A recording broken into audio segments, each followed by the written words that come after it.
Welcome to Girlies vs. TBR. I'm Mari. I'm Alyssa. And we have a book chats for you all today. And we're very excited about this one because it's on Overruled by Lana Ferguson. Yay! You know she is our girl. Yeah. And we had to for this new book. Yes. And can I just say, this man's a simp. Mm-hmm. First page. Yep. Simp. Yep. Throughout the whole thing. Yep. Ezra I Hart. love it. Damn. Fucking Ezra Hart. Ezra Hart. This man. Oh.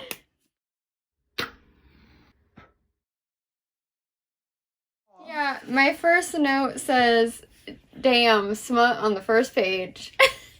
From the prologue. Yeah. I was shook. I was shook. I was like, whoa, whoa, whoa. I guess where we jump in, basically, is there's two divorce lawyers. They're from different law firms. So they've had, like, a couple of cases together. Like, they know each other, obviously. And they've kind of started a little sexuation-ship, okay? Where, basically, they just sleep together every once in a while. But Danny, our FMC, always tells Ezra, this is the last time we are ever doing this. He's like, yeah, sure. Yeah. Yep, so that's how the book opens, is, you know, they're having a little meetup. An adult meetup. She says again, like, it'll be the last time. And he says, I think we both know it won't be the last time. And then she says, I hate that he's probably right.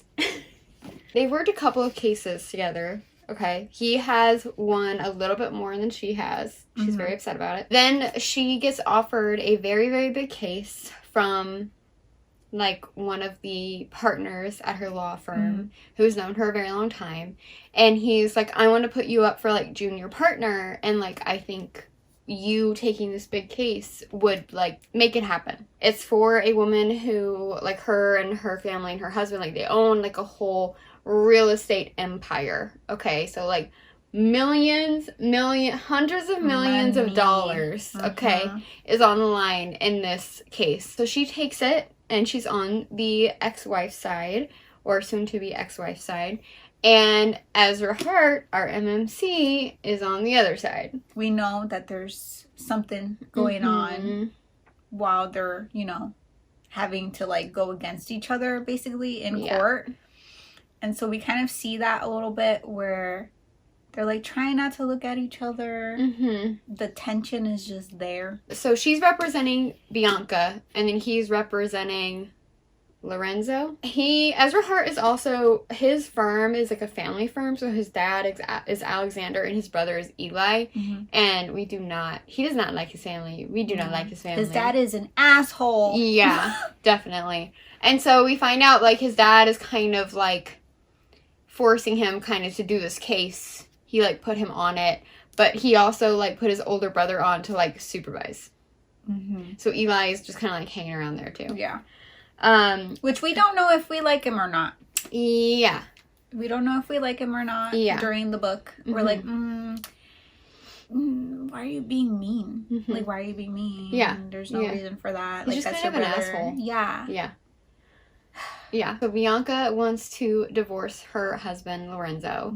The thing is, they signed a prenup. Her family comes from money, and he built his business up. So they're both rich now, but they did sign a prenup. So he wants to keep her from taking all of his, like, business money. She, obviously, with that prenup, she still has all of her, like, money and her inheritance, which was a lot to begin with. Yeah. But she is saying that he violated the prenup by having an affair. And so now she should be entitled to also half of his money, which is hundreds of millions of dollars. They should know that prenup. Yeah, exactly. And so he's saying, I didn't have an affair, you can't prove it. So this is what the whole, like, court case is about for the background here. I think it's the first time, maybe, like, Danny is over at Ezra's. We learn that Ezra has a cat. Oh, Purgood. Yep. His name is Purgood. Like Thurgood Marshall, but Purgood. Purgood. That cracked me up.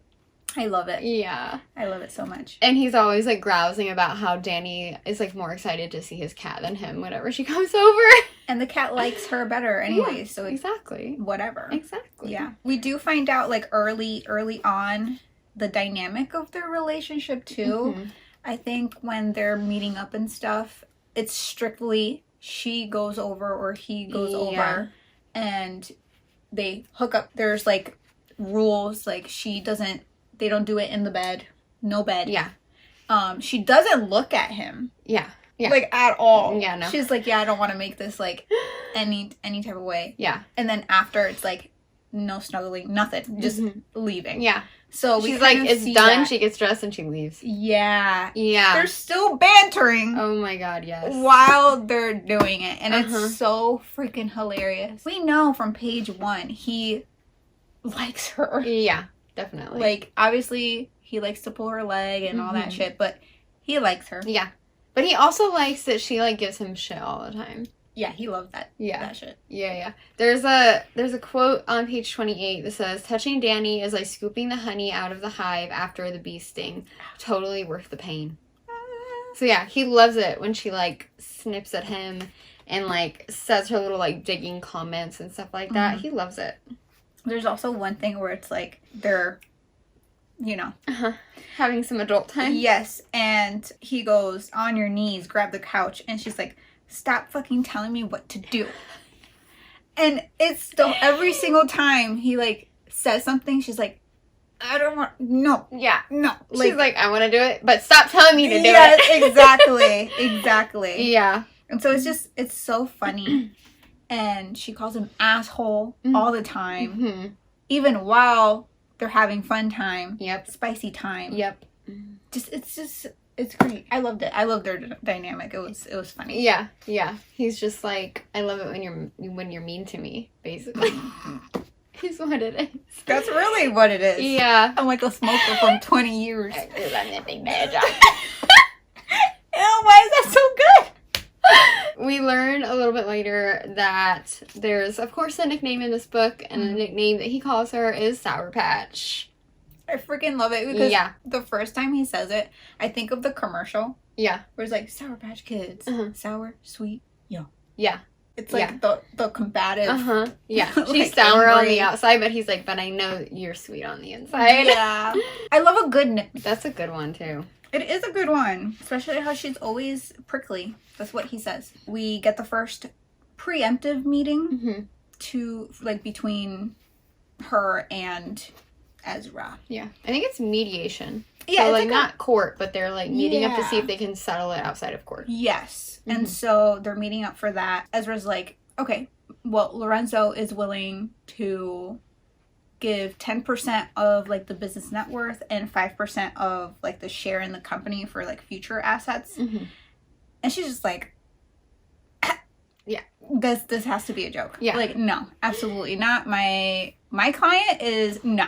We're gonna go for half of that. We're not doing 10%, 5%. Yeah, because she's like, we know you violated the prenup terms. Exactly. So we're not going to be settling for that. Yeah, and we learned that Lorenzo is a sleaze bag, okay?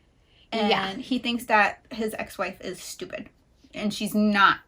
Which, by the way, I really do like the meeting. Like, them meeting together. Yeah.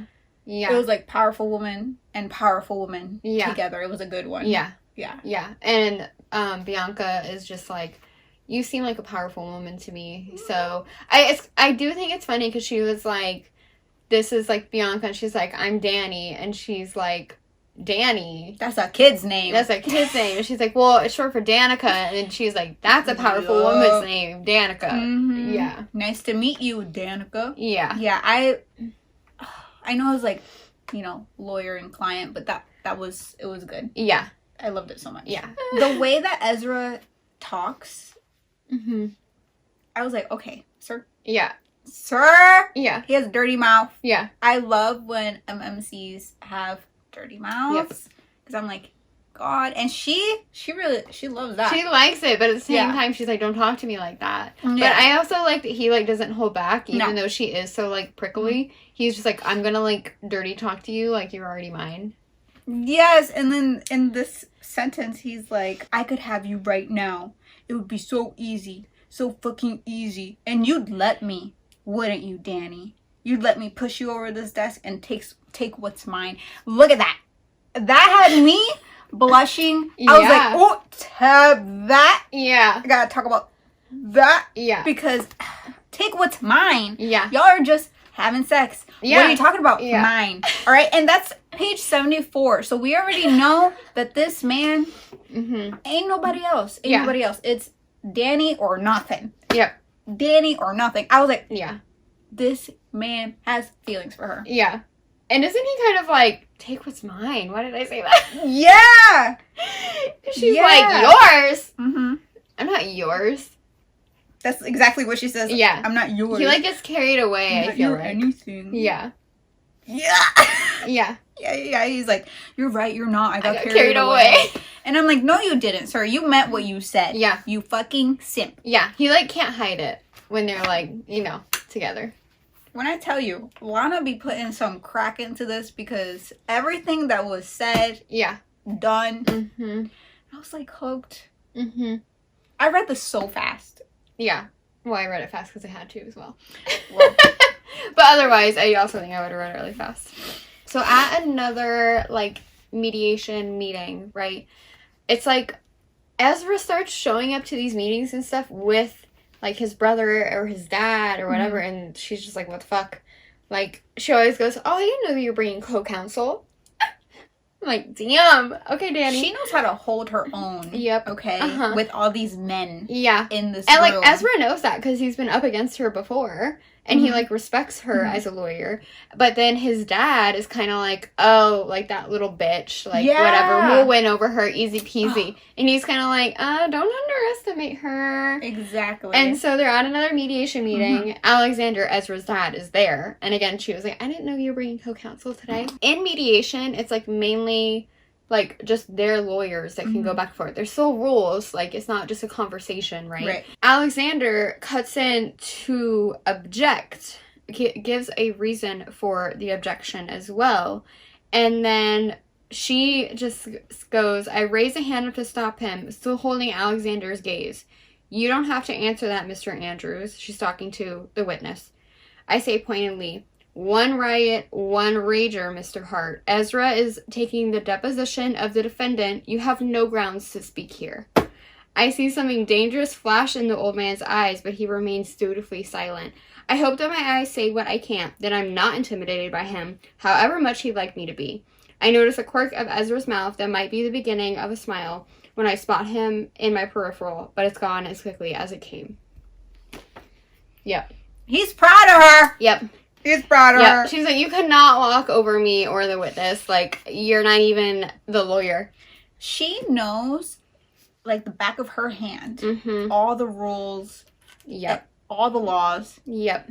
She's an intelligent, bright woman, and I appreciate it so much because she knows her shit, and she's not letting all these men, walk all over her. Yep. And I'm just like, yes! Freaking Alexander could suck my booty.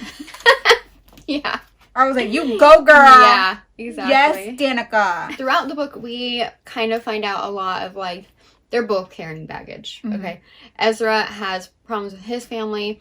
Danny kind of has problems with her family, mainly about, like, how she feels toward her family. A little bit further in, we finally figure out, like, what is the whole issue with her family. And basically, what happened was, she says, my mother and father are the classic friends to lovers story. They went to middle school, high school, even college together. And what started as a deep friendship blossomed into something more. Until it didn't. After one night together, they realized they were better as friends. They didn't anticipate me. I'll never fully understand why they chose to sacrifice 17 years of their life in a phony marriage for some convoluted idea about giving me a normal childhood. Finding out after so long that the people you thought wrote the book on love have been lying to you your entire life, well, it shapes your ideas on relationship and love as a whole, and made me stop believing they could even really exist. Yeah. I was like, oh, girl. Yeah. I mean, on. that is crazy. So basically, like, her parents have been friends forever. And then they were like, well, let's see if this could be anything more. So they have, like, one night together. That one night, her mom gets pregnant. Baby. Yeah.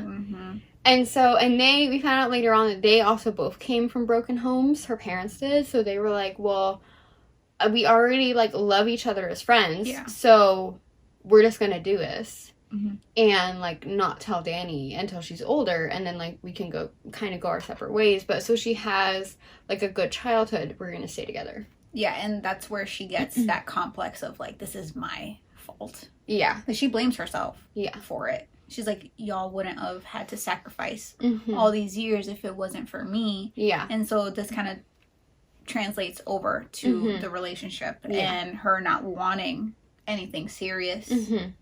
Nothing like that. Yeah. And also, like, not really believing that, like, love is real. Yeah. Because she thought her parents were, like, the perfect, like the image example, of, like, a couple in love. And turns out they were not. We do find out later that her family dynamic is very sweet, though. Is it like her wife? parents' current spouses? Yeah. They were married. They're separated and remarried.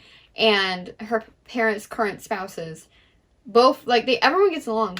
Yeah, everybody supports each other. Yeah. They're always together with family gatherings. So I was like, oh, that's sweet, though. Yeah. Yeah, I know. I'm like, girl, what's the problem here? That's what I was saying. I was like, oh, come on. Yeah. But I get it. Yeah. She feels like it was, you know. Yeah. She kind of finds herself, like, despite herself, kind of, you know, thinking about Ezra and kind of, like, wanting to see Ezra and stuff like that. Her family is having, like, a whole family barbecue, and, like, Ezra just shows up. She's just like, what the fuck are you doing here? Yeah. And obviously they have, like, not really been seeing each other outside of work because they are now opposing counsel. Yeah. And so she just says, after not seeing him for 2 weeks, it feels like every nerve ending in my body suddenly perks up, almost as if trying to reach out and touch him. Because there, with my dad's arm slung around his shoulder, as if they are old friends, is Ezra Hart. Fucking Ezra Hart. Yes. I love him. He's just like, yeah, I'm just gonna go to your family party. Yeah. Yeah, and he doesn't really give her much attention. Yeah. At all. Yeah, because he's just like, okay, well, I'm just, like, here to hang out with your family's party friends, you know, whatever. He did that on purpose. Yeah. I just want to say that. Yeah. He did that on purpose. He knew what he was doing. Yeah, and so we also get another moment in the same family barbecue where this is the moment where I feel like it's, like, a turning point in her feelings for him. Yeah. Like, this is where she realizes she has feelings. She knows there's something more than just hooking up. Yeah. And that's it. And she couldn't help herself. Yeah. Because she's been trying to fight it. Bottom of 114. She goes, I can't help but wonder if he's been with someone else these last few weeks. It's not like we ever said we were exclusive, even when we were, whatever we were. And it's also not something I ever really allowed myself to dwell on. But what's more surprising than me pondering Ezra's love life since the time we parted ways, I think, is the sheer gut punch that is imagining him touching someone else. My head fills with images and whispered words and soft touches that are for someone else, and I realize with stunning clarity that I hate it. I shouldn't hate it. I can't let myself hate it. Ezra Hart is the fucking heartbreak prince, and that's exactly what's waiting for me if I don't get my head on straight and remember just what it is that he and I were to each other. Yeah. I'm like, girl, you like him. Yeah. You like him. This is more than a crush. Yeah. You like I feel like she man. still doesn't want to admit it. No. She's just kind of like, damn. Stop fighting it and just. Yeah. And then, still at the party, she finally, you know, she's had a little bit to drink. She's getting pissed off that he's ignoring her. Okay. So he, like, goes, I think, into the house because they're all, like, in the backyard of her parents' house. And then chapter 11 starts out, on a scale of 1 to 10 of how bad of an idea is the thing you're currently doing, I have to say that following Ezra to the guest bathroom of my parents' house and knocking on the door is a solid 11. So she's like, I finally had enough. Like, why are you ignoring me? Why are you even here? And so she goes into the house to talk to him, into the guest bathroom. Yep, and so they're talking back and forth. Yeah. They get heated. Yeah. Or whatever. And she goes, then why the hell are you here, Ezra? Coming to my family's house, prancing around the backyard and making friends with everyone here and pretending I don't exist. Why are you here? And then it goes, something shifts in his gaze that is hard to read. Something soft, almost worn down. Like whatever Ezra is thinking is enough to leave him wary. Maybe I came here to see you. I had to highlight it. Yeah. And then she goes, what? And he goes, I didn't stutter, Danny.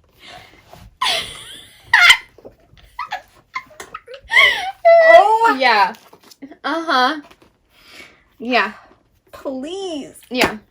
Please, I can't. I know. I can't. Yep. And then things de-escalate not de-escalate. They do escalate from there. It gets spicy in there. Spicy. It gets hot in the bathroom. It is spicy. It is in her parents' guest bathroom. Yeah. Yeah, it is. I was like, whoa. Yep. And this is the time where previously she, we have like the same tabs. Previously, remember we mentioned she was like, I don't look at him. I don't do it in the bed with him. I do nothing. So this time, again, I think he's kind of getting like worn down. And he's just like, I can't always keep pretending that we have this like love-hate thing going on. And he says, I want your eyes this time. I want you to watch me make you come. I want you to know it's me doing this to you. I don't want you lying to yourself for one more fucking second about how badly you want this. Lord! Please! Damn! Wow! Yeah. Eyes on me. It's Eyes on me. Steamy in that bathroom. Bro, it goes down in that bathroom. After they're together. He's like going to throw the condom away. Oh yeah. And she's like, don't you dare throw that in my parents' bathroom. Yeah. And so he's just like, what am I supposed to do with it? Okay. So then he wraps it up, puts it in his pocket. You know what else he puts in his pocket? What? Her panties. Yep. Her panties. She's like, I'm gonna go outside with just feeling the breeze. Yeah. And he's like, they're mine now. Yep. I can't. I love a panty thief. I can't. Right? Yeah. Panty thief is so panty good. snatching.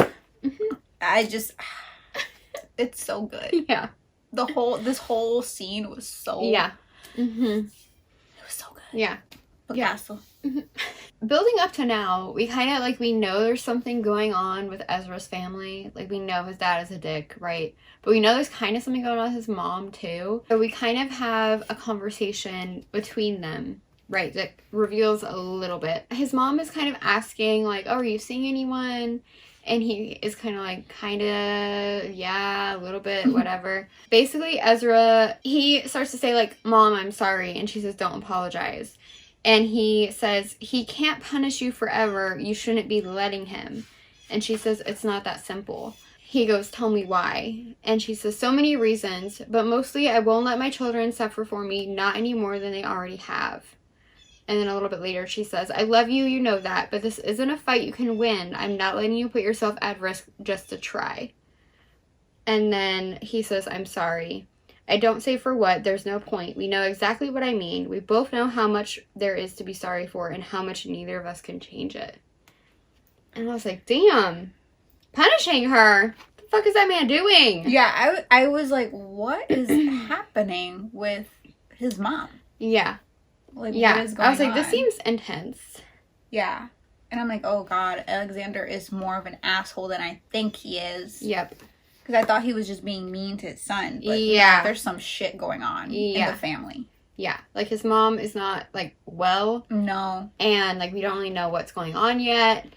But, yeah, it gets crazy. Danny is on the phone with her two best friends that also work with her. Mm-hmm. And they, like, help her with the case and stuff. I think, what is it? Nate and Vera? Vera, yeah. Nate and Vera, which they also have something going on. Yeah. Yeah, they don't want to admit it, but... Yeah. Well, Vera doesn't want to. Nate is like, yeah. Yeah.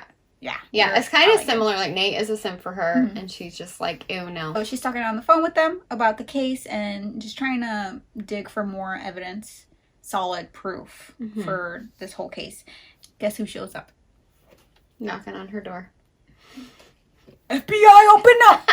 It's Ezra fucking Hurt. Yep. She's like, we don't really do this. Yeah. What's up? What's up?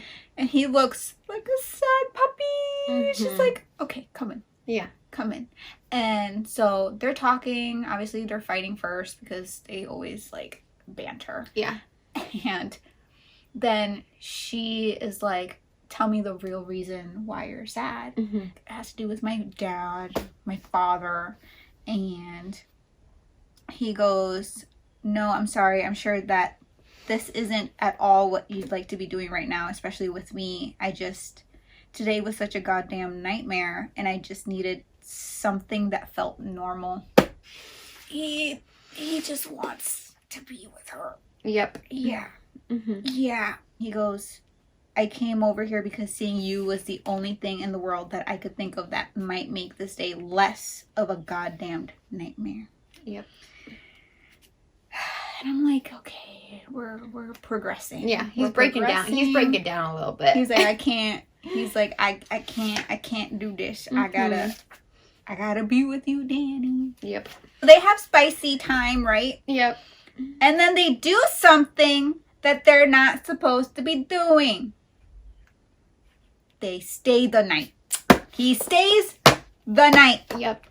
Which was not something that they do. Yeah. But basically it says Ezra reaches above his head and turns off the lamp to plunge us into darkness, all while brushing his fingers through my hair in a soothing way that has my eyes growing heavy. And then she goes, as I drift off to sleep, I think that it's just one more thing I'll pick apart tomorrow, probably. So they're cuddling. Which they never do. They never do that. Yep. I think they're meeting again, Bianca and Danny. The whole time, she's just thinking about why she woke up alone. Yeah, she's After like that pissed because night. he like bounced. Yeah, and she's just like trying to focus on this case and having this whole meeting and stuff. She's just like, how can he leave? Ezra has to go to dinner with his parents, and he walks into the house, and Lorenzo is there. The man he's representing, the man who's they're divorcing Bianca. He, like, comes in late, you know, and he's like, you know how much I love family dinners. And Lorenzo says, chip off the old block, eh? Eh? Canadian. Lorenzo barks out another laugh. Not really, though, I suppose. I see my mother flinch from the corner of my eye, and I curl my hands into fists under the table. Always good to see you, Lorenzo. And then, like, just a tad bit later, Lorenzo says to Ezra's mother, so Jackie, Lorenzo says at some point, I hear you're doing well these days, no? Must be nice to have your husband take such good care of you after everything. Ezra, like, grips his fork and says, maybe you've had enough wine, Lorenzo? And then he says, it's not a secret, Lorenzo snorts. You should be grateful you are even here, that Alexander still gives you a place at his table. It is much more than I would have done. Later, he's talking to Eli, they're arguing also at the table. Ezra says to Eli, like, how are you tolerating this? She's your mother too. And Eli says, she stopped being my mother the day she got knocked up with you. And then at this point, I was like, I started to suspect. Yeah. It was like this whole scenario. I was like, is Ezra an affair child? Yeah. Like, yeah. I was like, what is happening here? And Alexander is like holding it above everyone's head. Yeah. Making everyone's, Lorenzo, you're the client. What the hell?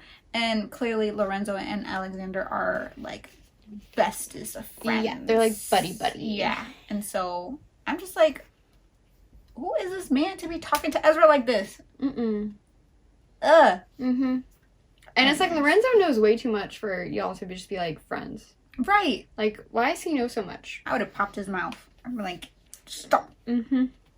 No. Ezra and her are talking about work, and they have to basically go over like the objections that they have. And Ezra apparently has like a shit ton of objections and general objections. And which she's just like, that makes no sense. she's like, Texas doesn't even allow general objections. Yeah. And so they're going through each one or whatever.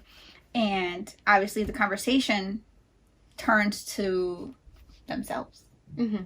Yeah. So they're not talking about work anymore. Yeah. They're talking about each he's other. like, is this the part where he's like, I will take out one general objection for every question you answer? Yes. Yeah. And so they do that whole back and forth Yeah. thing. One of his questions is, why don't you like me? Mm-hmm.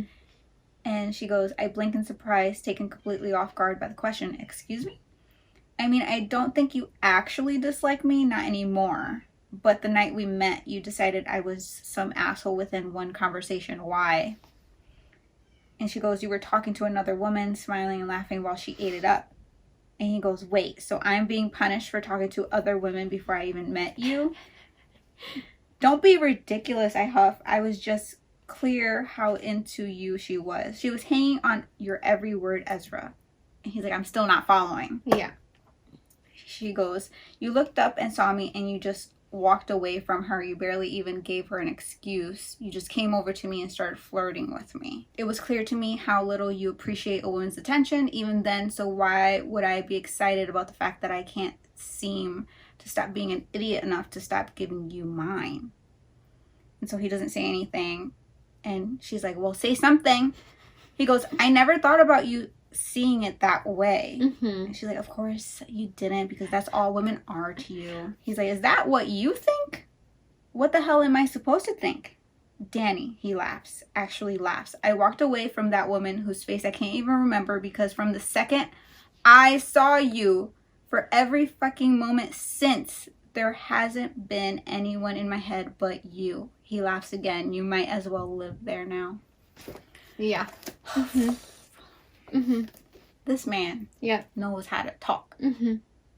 And say it straight to her. Yeah. I feel like he's been like telling her straightforward, like, this is how I feel about you. And she's just like, no, Yeah, exactly. Mm-hmm. What a man to just go for it. Basically, like, Ezra has to go to this charity dinner that his dad is hosting at their place.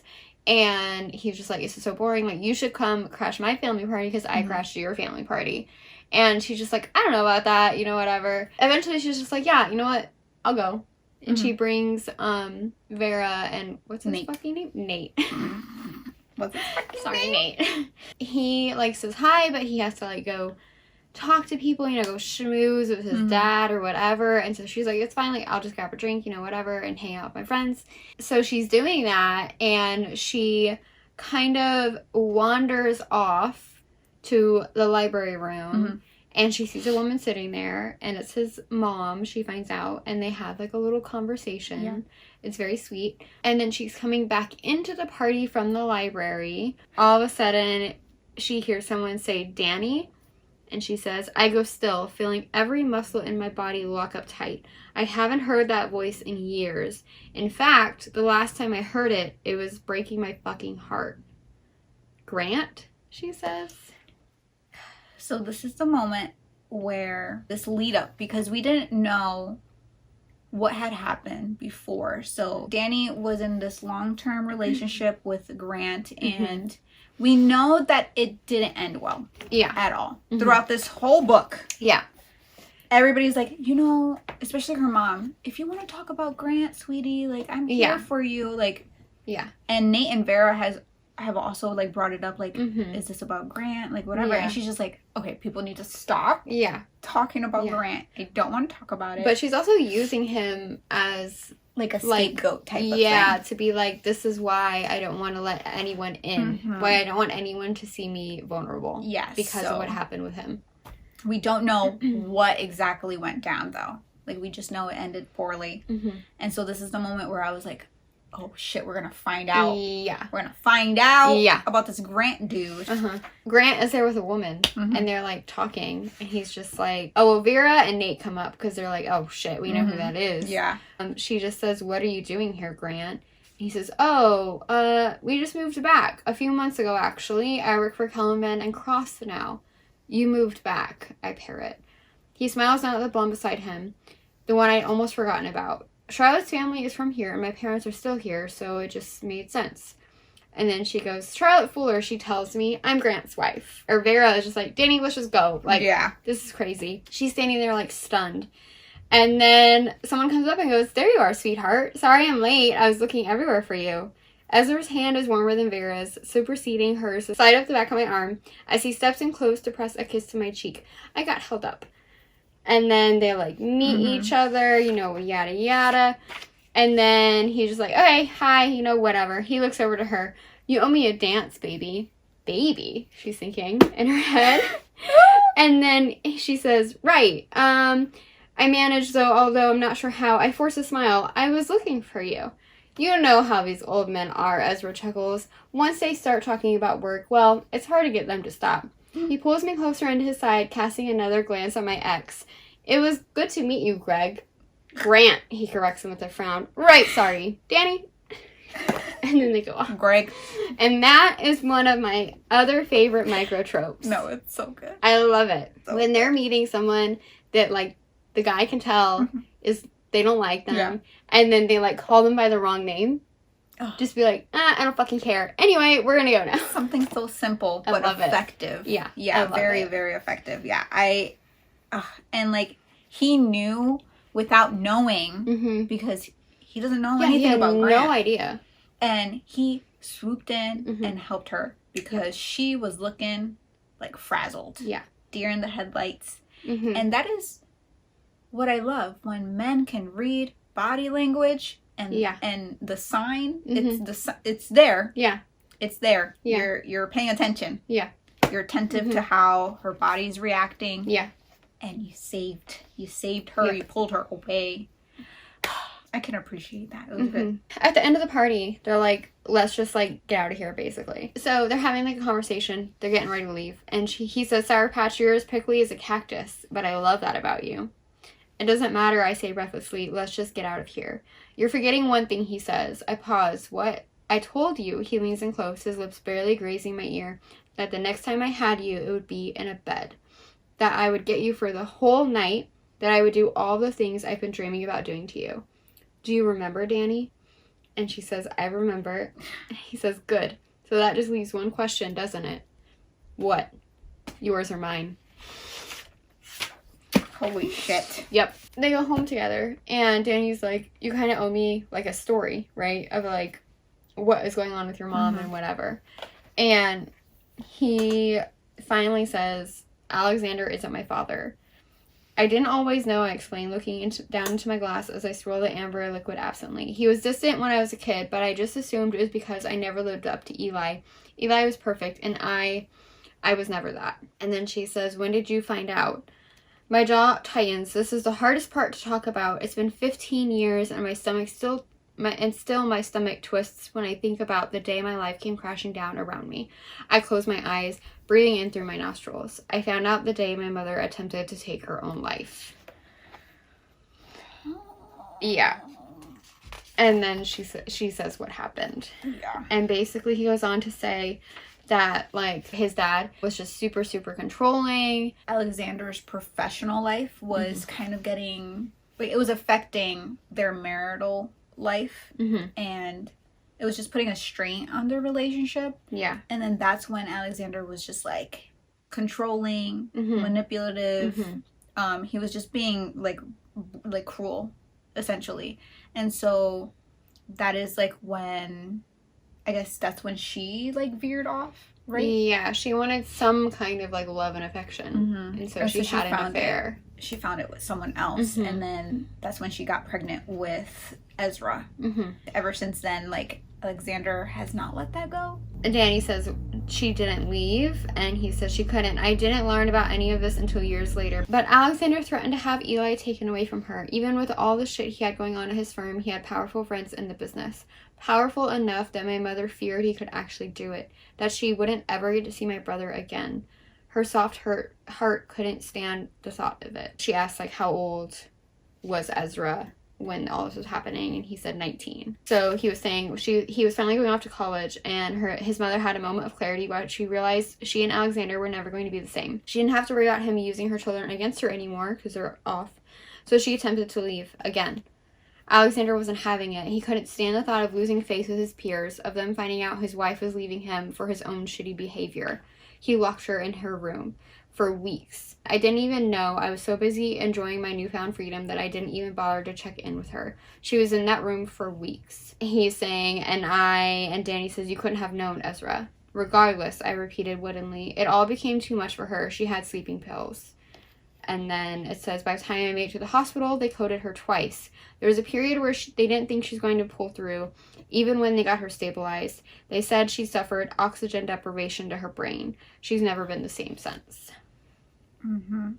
And then this is also when we find out that Alexander put her under, like, a conservatorship. Mm-hmm. Because she just couldn't take care of herself. Yeah. And because she does have, like, bad days, too, because of that whole incident. Yeah, good and bad days. Yeah. And Alexander uses that to control Ezra and their mom. Mm-hmm. Like, he's an asshole for doing that. And that's why Ezra doesn't really stand up to Alexander as much as he wants, because he's scared that he's gonna basically do something to his mom. Like, either lock her up in, like, a psych ward, or... So he kind of does whatever Alexander says, so he can kind of, like, still see his mom, and that his mom can stay at the house, at least. Yeah, and that's why he's kind of letting Alexander pretty much kind of control the way the case is going, too. Making those decisions behind the scenes and trying to help Lorenzo out. Even though Ezra's like, I don't really want to do this. I don't really want to help out Lorenzo. He's, like, sleazy anyways. So he just goes on with it. Shit went deep real fast. I think after their conversation, he's just like, I want to touch you. She says, you are touching me. No, I shake my head, bracing myself. I want to touch you and know that you'll still be here when I wake up in the morning. I want to touch you and make you realize that all I ever think about is touching you. That's sometimes the only thing that gets me through the day. I want to touch you, Danny, and know that whatever this thing is between us, that you're in it with me. And then she says, I want you to touch me too. And then she leans into me when I cut my hands just under her ass, tugging her up against me as she wraps her legs around my waist. No fighting, no protest, just her. It's the sweetest victory of my entire life. So she's giving a little bit now. She's giving in. When they say smut is smut, and I'm like, smut has intimacy and trust. Yeah. You can't just say that this is just smut. Yeah. Exactly. There's feelings in this. Yeah. There's feelings in this. It's just, that was the moment where I was like, okay. Yeah. People need to understand. Yep. The depth here. Yeah. The depth. Yeah. Oh. There's another part, like, during the spicy scene, where he's like, did you buy this lingerie for me? And she's like, no.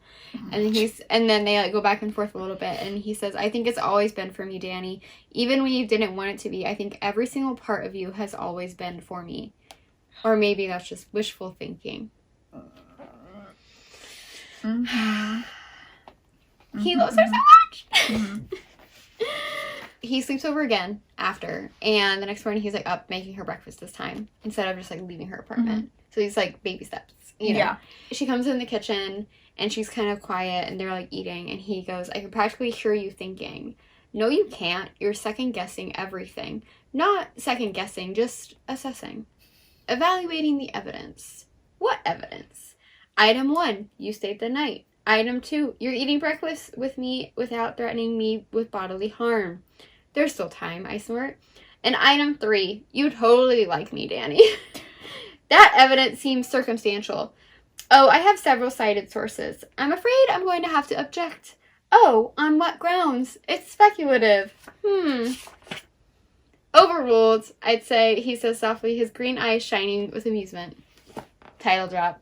Overruled. I love a title drop. Yeah, it's so good. That kind of encompasses their whole relationship. I love their banter so much. It was like the perfect example of it. They have spicy time a few times, spicy time.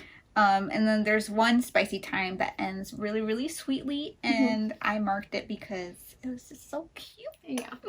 It says, you said I'm yours, I managed, my voice too thick to even remotely pass as casual. But are you mine? His smile is brilliant, and that increasingly familiar feeling of it lighting up all the dark corners hiding inside me is overwhelming. I've been yours for ages, Danny, he says. His voice a low, sweet murmur. I've just been waiting for you to catch up. It's so cute. I've just been waiting for you to catch up. That's literally from page 1. Yeah. We're just waiting for her to just get there because Yep. Danny has done something to kind of help Ezra, and he doesn't know until she, is like, okay, so I don't want to overstep, but like I've been doing some research on conservatorships, and she brings up like some like old cases. There's like a California case and like another case where the conservatorship was either passed to someone else in the family or just completely like just revoked. Just like kind of like shocked that she would like want to help and do that for him. And I'm like, don't think that way, Ezra. I know. She loves you, man. Yeah. Like, she's gonna do everything that she can to help. She's like, we'll think of something. I'll keep looking. He goes, if you had asked me all those months ago if I ever thought I would be here with her like this, that she would be casually enjoying my touch and my space while doing her best to help me, to reassure me, I would have told you that you were crazy. I can't even pinpoint a direct path to how we got here, but I'm suddenly struck with the realization that there is absolutely nowhere I would rather be. That this prickly woman with her hidden smile and her fierce demeanor has somehow become the reason I get out of bed in the morning, the person I think about just before I go to sleep. She's become everything, and I'm completely, irrevocably in love with her. Oh my God. So sweet. I squealed. I squealed at this part. I was like, oh my God. Yep. Please. Please. I love it. Things kind of stir up. We're at like a really big turning point in the book. They are in court. And oh my gosh, this is this is crazy. This is crazy. In the beginning, when Bianca and Danny were talking, Bianca kept a few things to herself and trying to kind of like catch Lorenzo by surprise. Yeah. And one of the things was that she had tried to file for divorce early, way back when, and then just didn't chase it down. She was like, you know what? Never mind. Like, we're gonna pull through. We're gonna work through our marriage, because Lorenzo was telling her, "We'll work it out. Yeah. You know, like don't leave me." Blah blah blah blah. And she's like, "I guess like I'll try. Yeah. Okay, I will try." Yeah. Bianca was like, "I will tell you the reason why I filed for divorce in the first place." But she was like, please promise me, Danny, that you will not say anything. Yeah, she didn't want it to come out in court. Yeah, like she just didn't want her business out there, essentially. She was like, I will tell you, but you need to keep it a secret. So she does. She tells Danny, she's like, just don't use it in court, please. Like, promise me everything that you can. Like, let's have another story for it. Well, that she found out he had an affair. And I guess, like, she didn't want to be embarrassed that she kind of forgave him after that. And she thought that, like, things were going to actually change. Yeah. They're in court. Ezra pulls Bianca to the front and is like, I'm going to ask you some questions, right? And, you know, Bianca being Bianca, she's, like, unfazed. She's like, ask me all the questions you want, and I will answer truthfully. You filed for divorce from your husband. Is that correct? She's like, yep. You didn't follow through with that. And she's like, yeah, you continue to be correct. And then he goes, can you tell me why you withdrew your petition of divorce only a month after filing? And she goes with the story that her and Danny basically, put together. She goes, I was very young. Lorenzo worked many hours in that time. I barely saw him. I grew lonely, and we had a whirlwind romance in Italy before we moved here. And when that changed, I did not handle it well. And so Ezra's like, so you just decided to work it out? And she's like, yeah. He goes, so you withdrawing your petition had nothing to do with your trust fund seeing major losses only weeks after you filed for divorce. Danny goes, my eyes flicked to Bianca, silently encouraging her, you've got this. And she goes, it did not. And then Ezra's like being, you know, very stone-faced, like, all right, like we're just gonna keep going. Yeah. Because, oh boy, the way that this leads up is crazy. He goes, ah, wait, he says with a puzzled expression, as if he'd almost just forgotten whatever he is about to say. Actually, I had another question about your divorce petition. And Bianca goes, ask as many as you like. My answer will stay the same. And he goes, of course. I just wanted to clarify. Did you not accuse your husband of being unfaithful then as well? And Dani is like, oh, fuck. Yeah. She's like shook. Oh, fuck. What the fuck? Yeah. And Bianca goes, excuse me? And Bianca's slightly stricken tone brings me back to the moment. Her eyes meet mine from across the room, and there's a flicker of hurt and, what's worse, betrayal in them. Does she think that this is my doing? And Ezra says, is it correct that you accused your husband of infidelity in 1994 before filing for divorce and then withdrew that same petition hardly a month later? Yeah. So Bianca is like, how the hell does he know this? Like, I told you this. In confidence. And, like, you had to have said something. Like, how do you know? Because they're like, there's no way Lorenzo would, like, bring that up. Yeah. Because this is literally about him having an affair this time. Yeah. So they're like, why would they say that the reason last time was also because he had an affair? Right. And so this was, like, a risk that they were taking to kind of just, like, shake up the whole case. Yeah, essentially. they basically wanted to show that she just keeps accusing him of infidelity with no grounds. Yeah, yeah, no like evidence. there's no evidence. Like she did this before, she's doing it again. Like there's, you know, baseless. But Dani thinks that the reason Ezra knows is because he read her notes. Yeah, and so she's very upset, and she's like, "When was it? Like, did you look when you were in my office? Did you look when you were at my house?" Yeah. And, you know, he's kind of hurt because he's like, I would never do that. But she's like, then how did you even know? Like, it has to be that. Ezra, Alexander, like, they thought that this was it. Like, this was the moment that they got the case won. Yeah. Like, they won. But Dani's like, I would like continuance. Like, there's no way. And then the judge is like, kind of thinking it through a little bit. And it's like, I don't know what else you got to say. And she's like, I'm aware of that, but these new allegations threaten my client's credibility. I would like the opportunity to gather refuting evidence. So she's doing everything she can to do that. They finish for the day, and Dani's like not looking around. Bianca fucking ran out of there.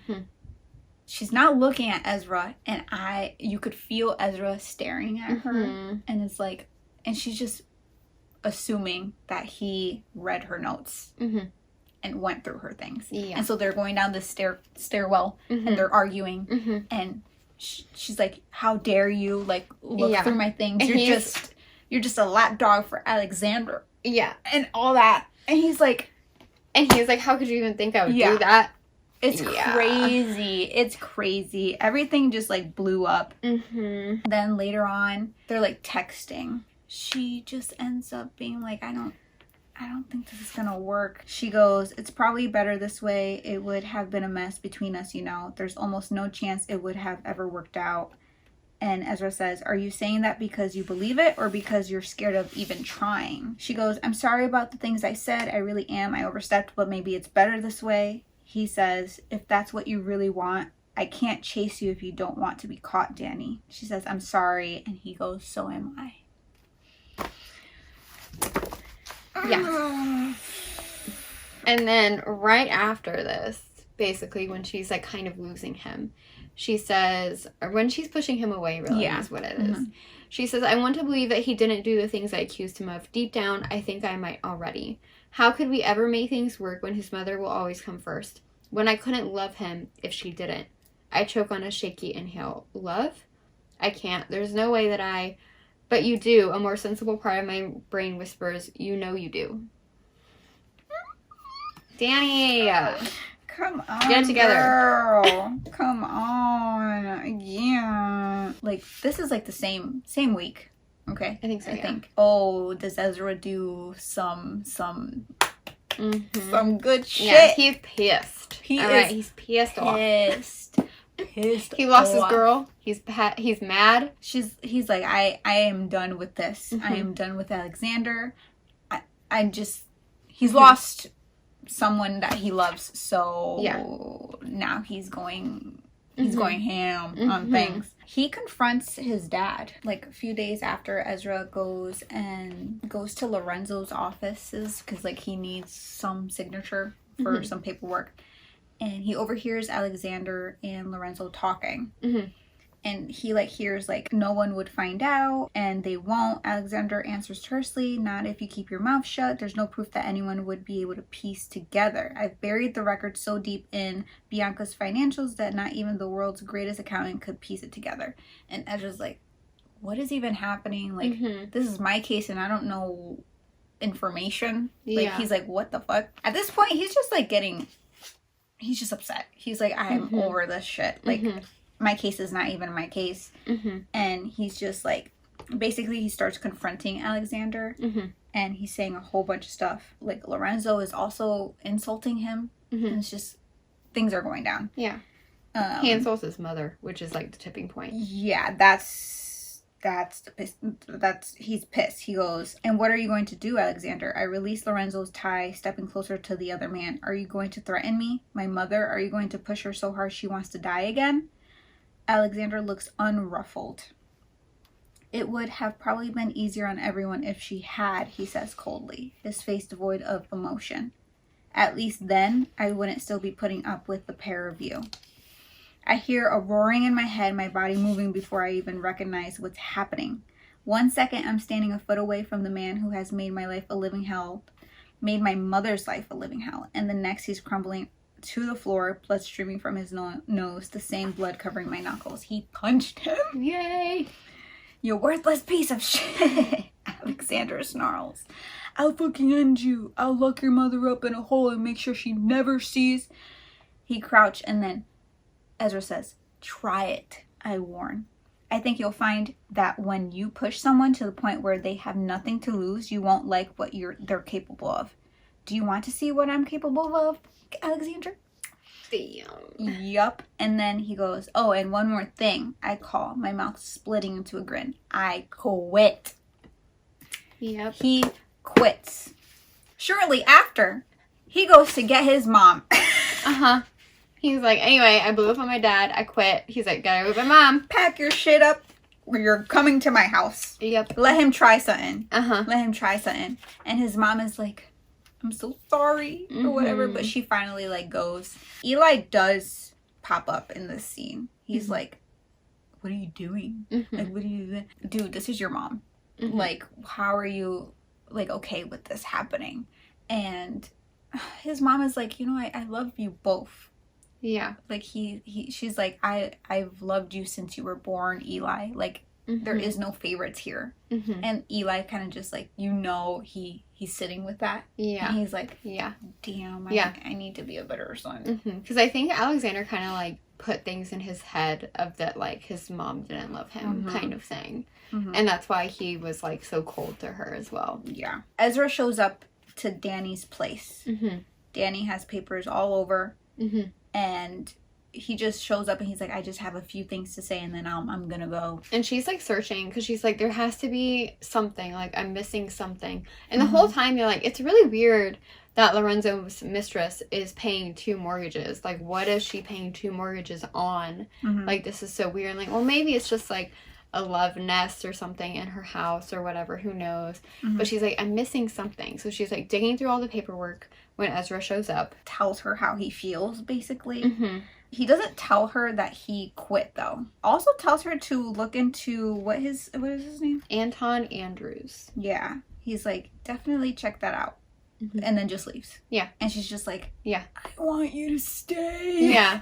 He doesn't even tell her that he got his mom, either. No, he doesn't tell her anything. He knew that she was in the zone and needed to win this case. So, yeah, he leaves and then finds out a bunch of stuff. Some transfer from funds from Italy to the U.S.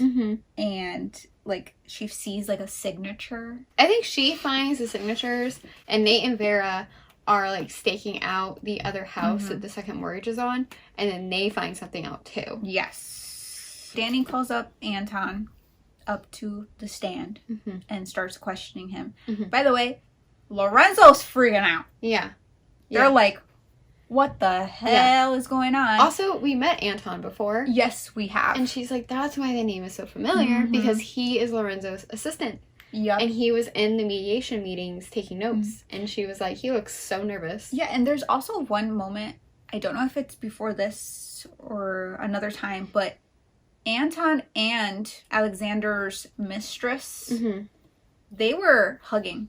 Yeah. And she was like, that's like weird. Why is his mistress hugging his assistant?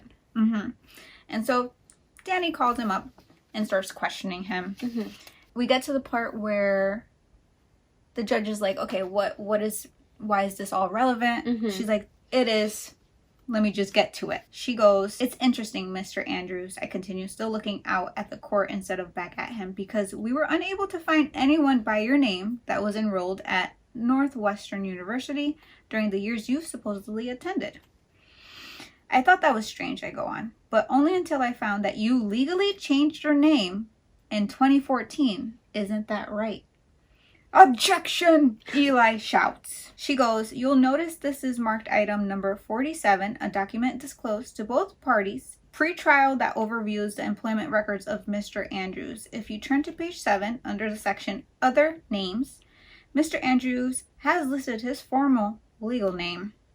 This already admitted evidence means it's completely admissible for our team to follow up on the matter.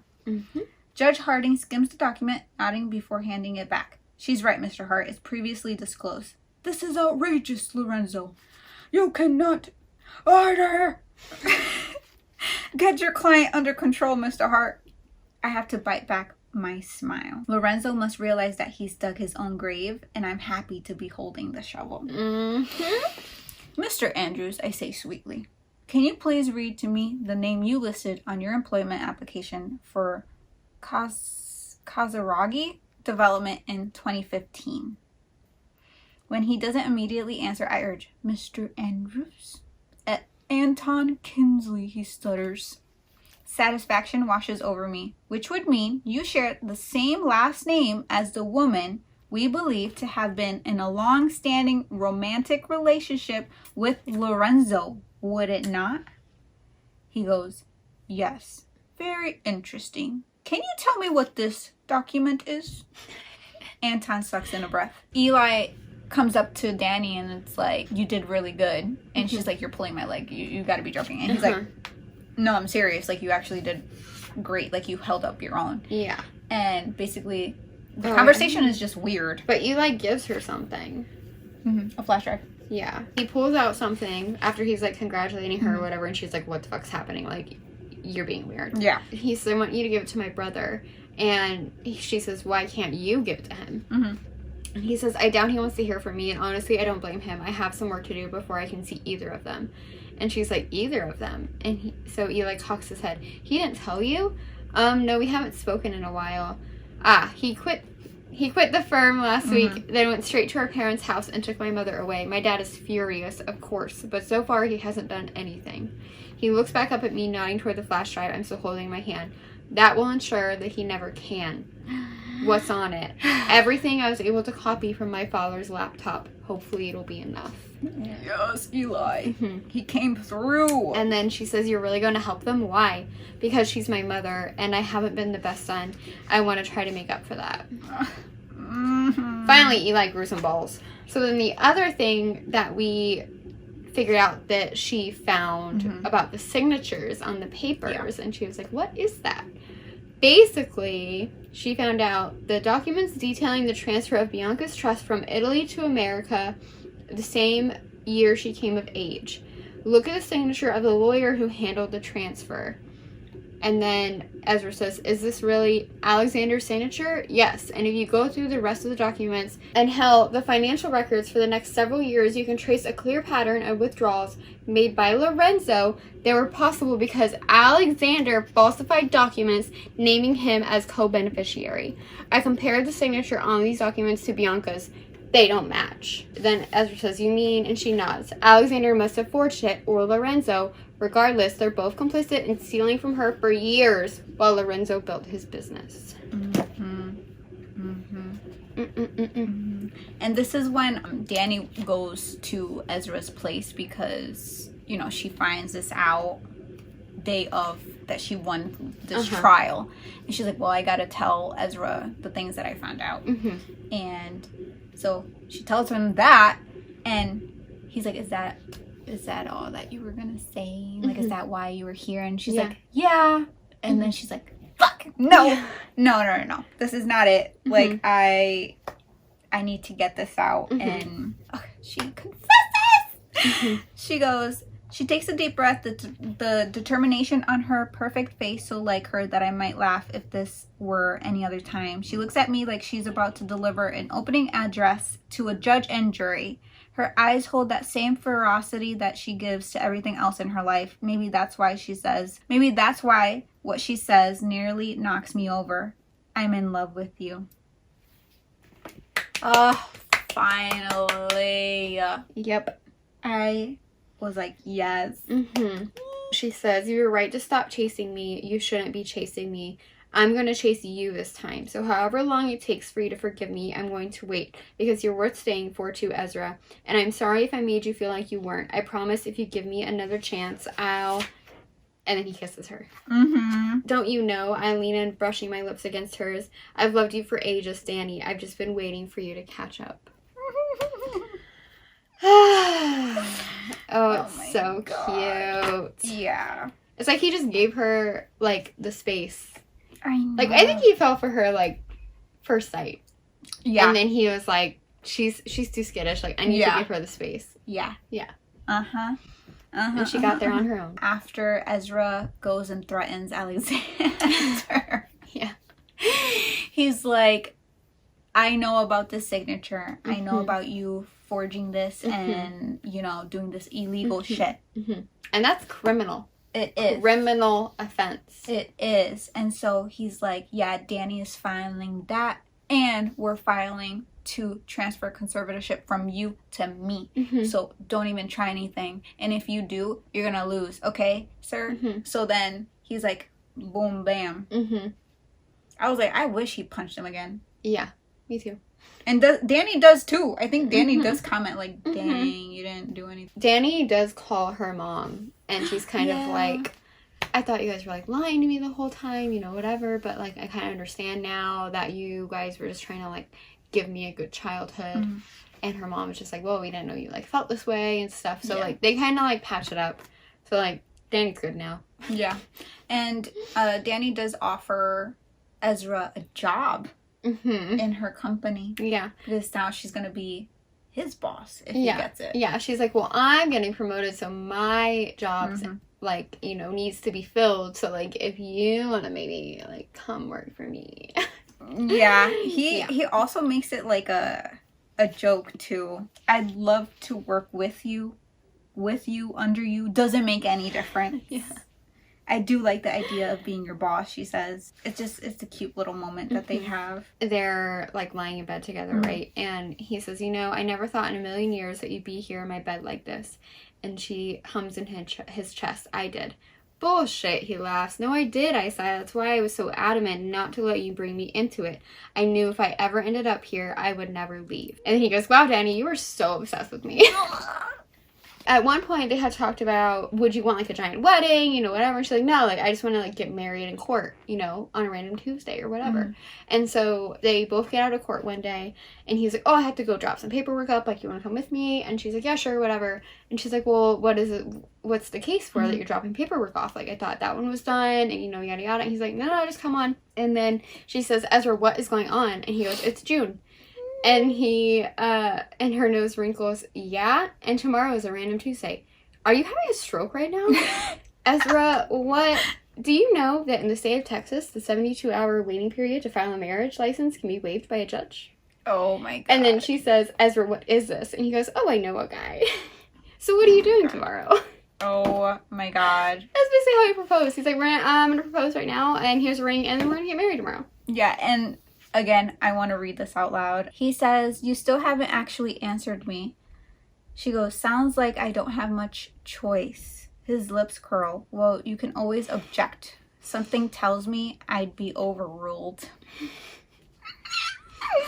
And then it says, "And as it turns out, I'm absolutely fine with that agreement. No one is more surprised than me by that realization. Fucking Ezra Hart, I never even stood a chance."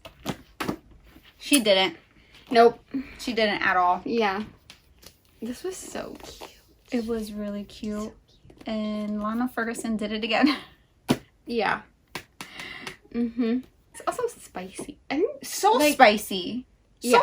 So many scenes. Yeah. I wasn't expecting like that many. Yeah. Yeah. Like, obviously I expected spice, but I didn't expect that much spice. Mm-hmm.